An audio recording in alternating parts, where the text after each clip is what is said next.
Since the first camera phone was released in 1999, camera and video technology in phones has been improving at a breakneck pace. By 2004, the first mirrorless camera was available, and as time went on, it too developed video capabilities. Components have gotten smaller, lighter, software smarter, faster, and the gap between the two has been rapidly closing. It's only a matter of time before these two collide. And now with the release of the Samsung Galaxy S22 Ultra, has the gap finally closed?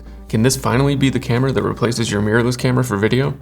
Let's find out. So of course no phone can match the sensor size of virtually any mirrorless camera, and they also don't have interchangeable lens capability. But what they lack in size and lens options, they make up for in portability and versatility. The Samsung Galaxy S22 Ultra comes equipped with 5 cameras of various megapixels and focal lengths.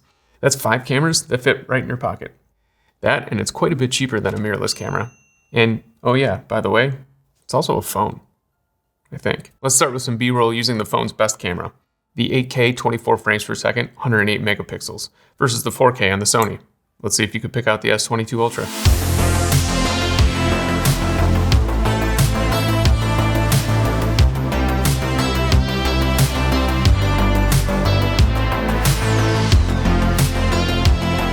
The S22 Ultra is recording 4 times the amount of pixels as the Sony, so could you tell which one it was?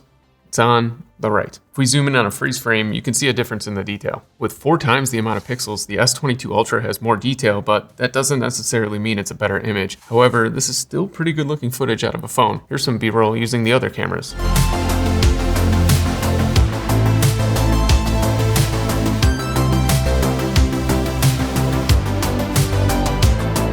One thing I noticed about using the manual controls, the image is actually much brighter than it looks on the phone. It led to recording some footage that looks like this. But the surprising thing is I was actually able to recover a good amount of the highlights, which is pretty impressive. Switching over to the front camera, let's take a look at vlogging. This has a field of view of 80 degrees, which is roughly equivalent to a 26mm lens on a full-frame sensor. It's nice and light at 228 grams compared to the 607 grams on the Sony a7S III. And that's without a microphone or a mini tripod. Okay, let's see if you can pick out the Samsung this time.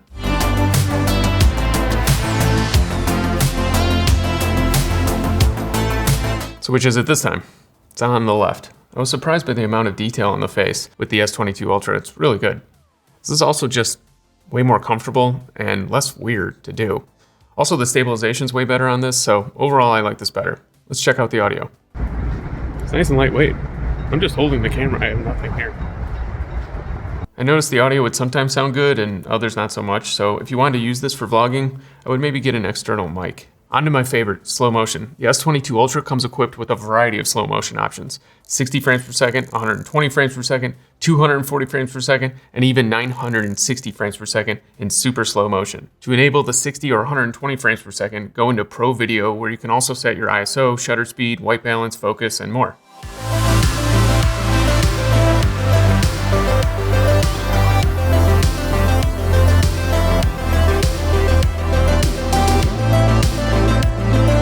The 60 frames per second doesn't actually look all that different from the 24 frames per second, which is a good thing. But to me, the true test of slow motion is 120 frames per second and up.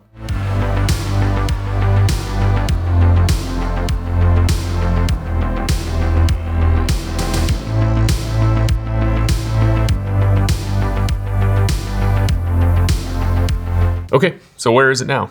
It's on the right. The S22 Ultra actually holds up really well with 120 frames per second. It's super usable. The 240 frames per second, on the other hand, not so much. It's super post-processed and has tons of sharpening. It just looks weird. Now with the super slow motion, the S22 Ultra can record 960 frames per second, but this Sony tops out at 240. So, you know what can record more frames per second? The Chronos 2.1, 1000 frames per second in 1080. Just for fun, let's take a look.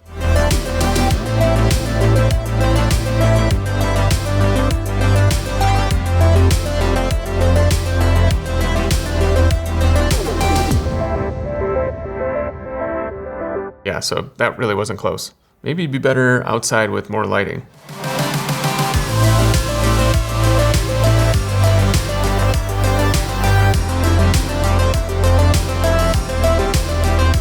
Not so much. Not surprisingly, the S22 Ultra is not a high-speed camera. Speaking of low light, generally the larger the sensor, the better the low light performance. So how about an indoor setup like this? Well, one of the great things about the S22 Ultra is that it comes with this S Pen, which can double as a remote control for your camera. So sitting here, instead of having to reach over and pressing stop and start record for every clip, I could just use the pen. Pretty cool. The downside is if I want to use the phone's best camera, that 108 megapixel camera, I can't actually see myself. I either have to rig up a mirror or a monitor, and here it is, and here are the settings. I notice the noise starts to kick in around ISO 1000 or so try and keep that as low as possible. Does it look as good as the Sony? Not quite, but still looks pretty good. Alright, so I don't think the Samsung Galaxy S22 Ultra can quite match up to a mirrorless camera, but it does do a fairly good job in a lot of circumstances. So the question is, would you use it for all your video needs? Let me know in the comments below. And this isn't the only small camera that's catching up to the mirrorless world. You should really click here to see how the GoPro Hero 10 Black stands up against the Sony a7S III. Go ahead. Yeah.